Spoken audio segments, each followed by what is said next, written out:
Hi అమ్మ, already మనం ఈరోజు న్యూటన్స్ సెకండ్ లా కోసం తెలుసుకున్నాం. నెక్స్ట్ మనకి న్యూటన్స్ థర్డ్ లా అండి. న్యూటన్స్ థర్డ్ లా అంటే మనందరికీ తెలుసు. ఆ, ప్రతి యాక్షన్కి ఎలా ఉంటుందంటే ఆపోజిట్ అంటే ప్రతి యాక్షన్కి ఎలా ఉంటుందంటే రియాక్షన్ అనేది ఉంటుంది. ఎలా ఉంటాయంటే యాక్షన్ అండ్ రియాక్షన్ రెండు కూడా ఆపోజిట్ డైరెక్షన్లో ఉంటాయి. అంటే యాక్షన్ మనం ఎంత ఫోర్స్తో అప్లై చేసామో ఒక దాని మీద అంతే ఫోర్స్తో రియాక్షన్ ఉంటుంది. అంటే ఈ రెండిట్లో ఫోర్స్ యొక్క మ్యాగ్నిట్యూడ్ ఎలా ఉంటుందంటే ఈక్వల్. సపోజ్ ఒకదాని ఫోర్స్ F1 అనుకోండి, action force, reaction force F2 అనుకోండి. ఈ రెండు మ్యాగ్నిట్యూడ్లో ఎలా ఉంటాయంటే ఈక్వల్గా ఉంటాయి. కానీ రెండు ఏ డైరెక్షన్లో ఉంటాయండి? ఈ డైరెక్షన్లో మనకి యాక్షన్ ఫోర్స్ ఉంటే రివర్స్ డైరెక్షన్లో రియాక్షన్ ఫోర్స్ ఉంటుంది. అంటే యాక్షన్ ఫోర్స్కి రియాక్షన్ ఫోర్స్ ఎలా ఉంటుందంటే ఆపోజిట్ డైరెక్షన్లో ఉంటుంది. కాబట్టి అక్కడ మనం మైనస్ సింబల్ని వేస్తాం. అర్థమైందండి? ఇక్కడ ఒక 2 ఆబ్జెక్ట్స్ తీసుకున్నాం, ఏబి అనేది. ఇప్పుడు ఈ ఏ అనేది బి పైన కొంత ఫోర్స్ని అప్లై చేస్తుంది అనుకున్నాం. అలానే బి కూడా అంతే ఫోర్స్ని ఏ పైన అప్లై చేస్తుంది కదండి. అంటే ఇది యాక్షన్ ఫోర్స్ అనుకుందాం. ఇది అప్పుడు ఏ ఫోర్స్ అవుతుంది? రియాక్షన్ ఫోర్స్ అవుతుంది. ఇది ఎంత ఫోర్స్తో అప్లై చేసిందో దీని మీద, ఇది అంతే ఫోర్స్తో రివర్స్లో అప్లై చేస్తుంది. అంటే వాటికి మ్యాగ్నిట్యూడ్ రెండింటి యొక్క ఫోర్స్, దీనికి 5 న్యూటన్స్ అయితే దానికి కూడా 5 న్యూటన్స్నే. కానీ ఆ రెండు ఏ డైరెక్షన్లో ఉంటాయండి? రివర్స్ డైరెక్షన్లో ఉంటాయి అని చెప్పడానికి minus symbol. So FA equal to minus FB. ఇది న్యూటన్స్ థర్డ్ లా అని. న్యూటన్స్ థర్డ్ లా అంటే ప్రతి యాక్షన్కి రియాక్షన్ అనేది ఉంటుంది. అంటే ఈ యాక్షన్ రియాక్షన్ రెండు ఎలా ఉంటాయండి? ఈక్వల్ మ్యాగ్నిట్యూడ్ ఉంటాయి, కానీ ఆపోజిట్ డైరెక్షన్లో ఉంటాయి. సో అక్కడ మైనస్ అనేది ఏం చెప్తుందంటే ఆపోజిట్ డైరెక్షన్ చెప్తుంది. అలానే ఇప్పుడు మనందరికీ కొన్ని ఎగ్జాంపుల్స్ తెలిసినవి అండి. ఇప్పుడు మనం గట్టిగా గోడకి ఒకవేళ బాల్ని విసిరామనుకోండి, గోడకి గట్టిగా బాల్ని విసిరేటప్పుడు ఏమవుతుంది? మనం ఎంత ఫోర్స్తో విసిరామో అది అక్కడ మనకి యాక్షన్ ఫోర్స్ అవుతుంది. ఆ గోడ ఏమైనా అక్కడ బాల్ని ఉంచుతుందా? ఉంచుకోదు కదండి. ఆ గోడ అది తిరిగి మళ్ళీ మన వైపు దాన్ని నెట్టుతుంది. సో గోడ ఆ బాల్ మీద తిరిగి రివర్స్లో చేసే ఫోర్స్ అక్కడ ఏమవుతుందంటే రియాక్షన్ ఫోర్స్. అంటే మనం అక్కడ ఎంత ఫోర్స్తో మనం గోడ మీదకి మనం బాల్ని విసిరామో అంతే ఫోర్స్తో ఆ బాల్ కూడా తిరిగి అంతే ఫోర్స్తో ఆ బాల్ని మన వైపుకి నెడుతుంది. అంటే అక్కడ మనం అప్లై చేసిన ఫోర్స్ అనేది యాక్షన్ ఫోర్స్ అవుతుంది. వాల్ అనేది చేసిన ఫోర్స్ అనేది ఏ ఫోర్స్ అవుతుందండి? రియాక్షన్ ఫోర్స్ అవుతుంది. ఈ రెండు ఎలా ఉంటాయండి? అంటే మనం ఎంత ఫోర్స్తో అప్లై చేసామో వాల్ కూడా అంతే ఫోర్స్తో తిరిగి రివర్స్లో పంపిస్తుంది. అంటే రెండింటి యొక్క ఫోర్స్ యొక్క మ్యాగ్నిట్యూడ్ ఈక్వలే. కానీ మనం విసిరిన ఫోర్సు, వాల్ విసిరిన ఫోర్సు రెండు ఏ డైరెక్షన్లో ఉంటాయండి? ఆపోజిట్ డైరెక్షన్లో ఉంటాయి. ఇదే అండి న్యూటన్స్ థర్డ్ లా కోసం. అండ్ ఇంకొక ఎగ్జాంపుల్ కూడా తీసుకోవచ్చు. సపోజ్ ఇక్కడ ఒక వాలే ఉంది. ఈ గోడ మీద మనం పుష్ చేస్తున్నాం, గోడని బాగా పుష్ చేసేటప్పుడు అది ఏమైనా కదులుతుందా అంటే కదలదు. ఎందుకు అది కదలదు అంటే మనం గోడ పైన మనం కొంత ఫోర్స్ని అప్లై చేస్తున్నాం. ఆ గోడ ఊరుకుంటుందా అంటే అది కూడా తిరిగి రివర్స్లో మన చేతి మీద అంతే ఫోర్స్ని రివర్స్లో అప్లై చేస్తుంది. అంటే మనం గోడ మీద చేసింది యాక్షన్ అవుతుంది, గోడ మన మీద చేసింది రియాక్షన్ అవుతుంది. కాబట్టి ఆ రియాక్షన్ వల్లనే ఆ వాల్ అనేది మూవ్ అవ్వకుండా ఉంటుంది. అర్థమైందండి? అండ్ ఇంకొక మనందరికీ తెలిసిన బెస్ట్ ఎగ్జాంపుల్ ర్యాకెట్ కోసం ఆల్రెడీ చిన్నప్పటి నుంచి చదువుకుంటాం. ర్యాకెట్ ఏ లాపై డిపెండ్ అయ్యి వర్క్ చేస్తుందంటే ర్యాకెట్ అనేది న్యూటన్స్ థర్డ్ లాపై డిపెండ్ అయ్యి వర్క్ చేస్తుందని అందరికీ తెలిసిందే. ఎలా అండి? అక్కడ ర్యాకెట్కి చివరిలో ఏముంటుందండి? నాజిల్ అనేది ఉంటుంది. ఆ నాజిల్ నుండి ఏమవుతాయంటే చాలా గ్యాసెస్ అనేవి వస్తాయి. ర్యాకెట్కి నాజిల్ నుండి ఏమవుతాయండి? చాలా గ్యాసెస్ అనేవి బాగా మండుతూ చాలా ఫోర్స్తో వస్తాయి. అంటే ర్యాకెట్ నుండి ఆ నాజిల్ నుండి వచ్చే చాలా గ్యాసెస్ చాలా ఫోర్స్తో రావడం వల్ల అవి ఏమవుతాయంటే అంతే ఫోర్స్తో ర్యాకెట్ని పైకి వెళ్ళేలా చేస్తాయి అన్నమాట. సో ఇది న్యూటన్స్ థర్డ్ లా మీద ర్యాకెట్ కూడా డిపెండ్ అయ్యి వర్క్ చేస్తుంది.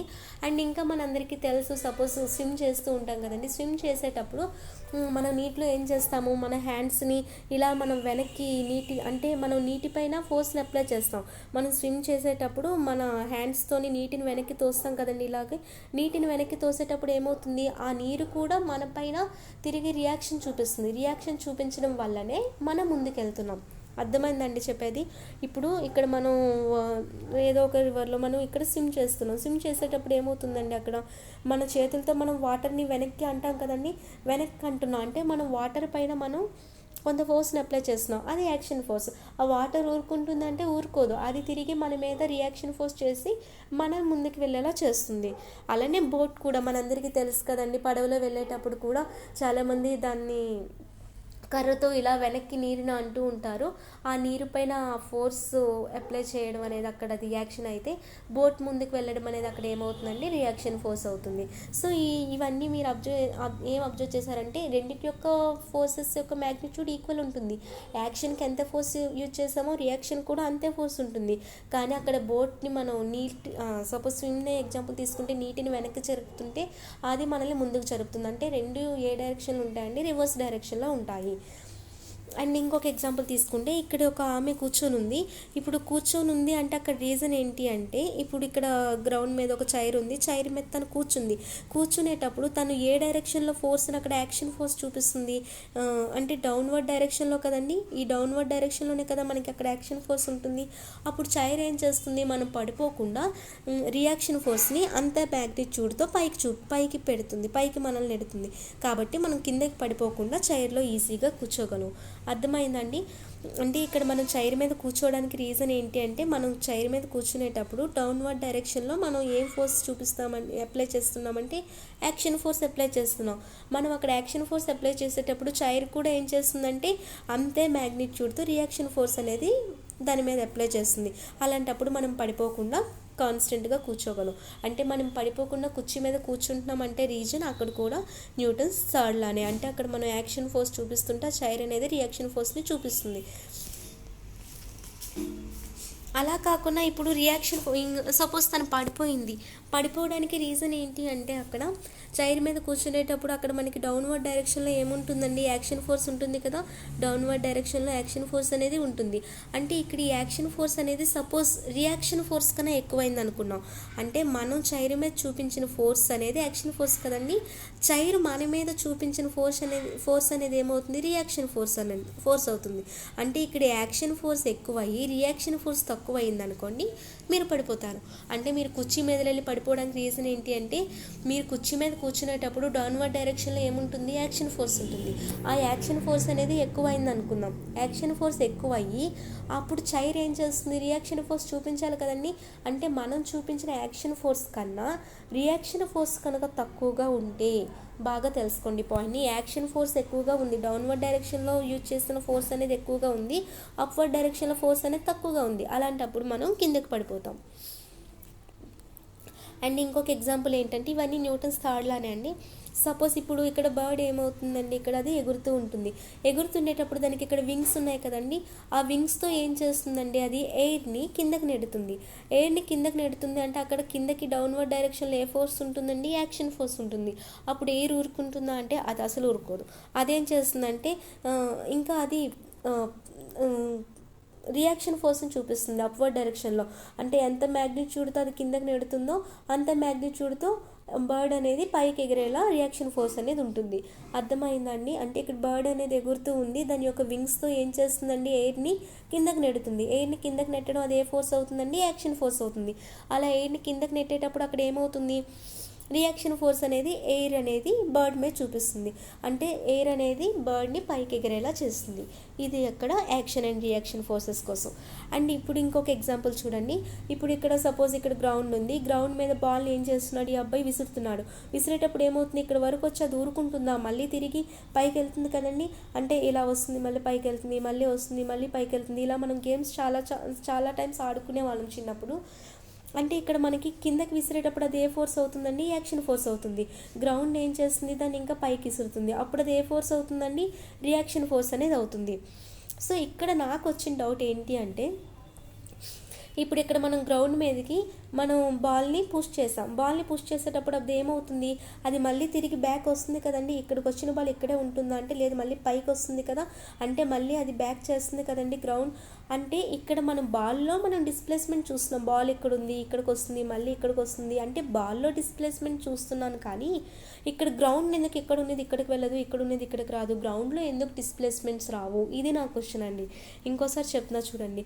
ఇక్కడ బాల్ అనేది ఉంది, గ్రౌండ్ అనేది ఉంది. ఇప్పుడు ఈ బాల్ని మనం గ్రౌండ్ మీద చాలా ఫోర్స్తో విసిరేటప్పుడు ఏమవుతుంది, అంతే ఫోర్స్తో తిరిగి మళ్ళీ బాల్ పైకి వస్తుంది కదండి, మళ్ళీ కిందకి వస్తుంది, మళ్ళీ పైకి వస్తుంది. అంటే బాల్లో మనకు డిస్ప్లేస్మెంట్స్ కనిపిస్తాయి, కానీ గ్రౌండ్ అనేది ఎక్కడ ఉన్నదో అక్కడే ఉంటుంది. ఈ గ్రౌండ్ ఎందుకు ఇక్కడికి రాదు, మళ్ళీ ఇది ఎందుకు ఇక్కడికి రాదు అంటే గ్రౌండ్లో ఎందుకు డిస్ప్లేస్మెంట్స్ కనబడవు? దీనికి రీజన్ ఏంటి అంటే న్యూటన్ సెకండ్ లాకి రండి. ఇక్కడ మళ్ళీ న్యూటన్ సెకండ్ లా ఏంటి అంటే మనందరికీ తెలుసు, ఫోర్స్ ఈక్వల్ టు ఏంటండి, మాస్ ఇంటూ యాక్సిలరేషన్ కదా. Force equal to mass into acceleration అని తెలుసుకున్నాం. And force is directly proportional to ఏమని తెలుసుకున్నామంటే మనం ఆల్రెడీ మాస్ అని నేర్చుకున్నాం. అంటే దీని మీనింగ్ ఏంటి, తక్కువ మాస్ ఉండే వాటికి తక్కువ ఫోర్స్ యూజ్ చేస్తే సరిపోతుంది, ఎక్కువ మాస్ ఉండే వాటికి ఎక్కువ ఫోర్స్ని యూజ్ చేయాలి కదండి. తక్కువ మాస్ ఉండే వాటికి తక్కువ ఫోర్స్ యూజ్ చేస్తే సరిపోతుంది. అదే ఎక్కువ మాస్ ఉండేదానికి మనం దాని మీద ఫోర్స్ చాలా ఎక్కువగా యూజ్ చేయాలి కదా. దాన్ని ఏమైనా విసిరాలైనా, సపోజ్ చాలా లైట్ వెయిట్ ఉన్న బాల్ని విసరడానికి పెద్ద స్టోన్ని విసరడానికి తేడా ఉంది కదండి. ఇప్పుడు లైట్ వెయిట్ ఉన్న ఒక బాల్ని విసరాలంటే దాని మీద తక్కువ ఫోర్స్ యూజ్ చేస్తే చాలు. అది ఒక పెద్ద చాలా స్టోన్, చాలా హార్డ్ సర్ఫేస్, చాలా పెద్ద స్టోన్ ఉంది, దాన్ని మనం పైకి విసిరాలంటే జస్ట్ నార్మల్గా ఫోర్స్ అప్లై చేస్తే సరిపోదు కదా. అంటే లైట్ వెయిట్ ఉన్న వాటికి తక్కువ మాస్ ఉన్న వాటికి తక్కువ ఫోర్స్ యూజ్ చేయొచ్చు, ఎక్కువ మాస్ ఉన్న వాటికి ఎక్కువ ఫోర్స్ని యూజ్ చేయాలి. అదే ఇక్కడ చెప్తున్నామండి, for lighter objects force is less. Lighter ఆబ్జెక్ట్స్కి లెస్ ఫోర్స్ అనేది యూజ్ చేస్తాం, హెవియర్ ఆబ్జెక్ట్స్కి ఏంటంటే ఫోర్స్ అనేది ఎక్కువగా యూజ్ చేస్తాం. అలానే ఇక్కడ నెక్స్ట్ ఇప్పుడు ఈ ఎగ్జాంపుల్ ఎందుకు చెప్పామంటే అది ఎందుకు తెలుసుకున్నామంటే ఇక్కడ చూడండి, ఇప్పుడు ఈ గ్రౌండ్ యొక్క మాస్ ఎలా ఉంటుందండి, ఎక్కువగా ఉంటుంది కదా. దేంతో కంపేర్ చేస్తే, బాల్తో కంపారిజన్ చేస్తే, అంటే బాల్ యొక్క మాస్ తక్కువగా ఉంటుంది, గ్రౌండ్ యొక్క మాస్ ఎలా ఉంటుంది, ఎక్కువగా ఉంటుంది. అంటే ఈ బాల్ని మనం గ్రౌండ్ మీదకి విసిరాలంటే మనకు తక్కువ ఫోర్స్ చాలు, కానీ గ్రౌండ్ అనేది బాల్ని మళ్ళీ తిరిగి వెనక్కి విసరడానికి ఎక్కువ ఫోర్స్ యూజ్ చేస్తుంది కదండి. అంటే మనం యూజ్ చేసిన ఫోర్స్ కన్నా గ్రౌండ్ అప్లై చేసిన ఫోర్స్ ఎక్కువగా ఉండడం వల్ల బాల్లో డిస్ప్లేస్మెంట్స్ కనిపిస్తాయి. మన ఫోర్స్ తక్కువ ఉండడం వల్ల అక్కడ ఎటువంటి డిస్ప్లేస్మెంట్స్ అనేవి గ్రౌండ్లో కనిపించవు. అర్థమవుతుందండి. అంటే బాల్ యొక్క మాస్ అనేది తక్కువగా ఉంటుంది, గ్రౌండ్ యొక్క మాస్ ఎలా ఉంటుంది, ఎక్కువగా ఉంటుంది. బాల్ యొక్క మాస్ తక్కువగా ఉంటుంది, గ్రౌండ్ యొక్క మాస్ ఎలా ఉంటుందండి, ఎర్త్ యొక్క మాస్ మనకి ఎక్కువగా ఉంటుంది. అలా తక్కువగా ఉన్న మాస్ అంటే మనం బాల్ మీద ఫోర్స్ అప్లై చేస్తాం, ఎంత అప్లై చేస్తాం, గ్రౌండ్ బాల్ పైన అప్లై చేసిన దానికన్నా తక్కువే కదండి. గ్రౌండ్ ఎక్కువ మాస్ కాబట్టి అది ఎక్కువ ఫోర్స్ని యూజ్ చేస్తుంది. అదే మన చేతిలో ఉన్న బాల్ తక్కువ మాస్ కాబట్టి మనం తక్కువ ఫోర్స్ని యూజ్ చేస్తాం కాబట్టి అది అంతగా మనకేం కనిపించదు. సో మనకి ఎర్త్ ఎక్కువ ఫోర్స్ని యూజ్ చేస్తుంది, ఎర్త్ చాలా ఎక్కువ ఫోర్స్ని అప్లై చేయడం వల్ల మనకి బాల్ అనేది పైకి కిందికి అలా మూమెంట్స్ చూపిస్తుంటుంది. అర్థమైందండి, ఇది దానికి రీజన్. నెక్స్ట్ ఇక్కడ మనకి బుల్లెట్ ఉంది చూడండి, గన్తో మనం పేల్చేటప్పుడు ఆ బుల్లెట్ అనేది చాలా హై యాక్సిలరేషన్తో వెళ్తుంది. దానికి రీజన్ ఏంటి, గన్ ఎందుకు పోదు, బుల్లెట్ ఎందుకు పోతుంది, దానికి రీజన్ ఏంటండి. ఇక్కడ మనకి మళ్ళీ న్యూటన్ సెకండ్ లాకే రండి. న్యూటన్ సెకండ్ లాకి ఏంటంటే ఫోర్స్ ఈక్వల్ టు మనకి ఏం తెలుసు, మాస్ ఇంటూ యాక్సిలరేషన్.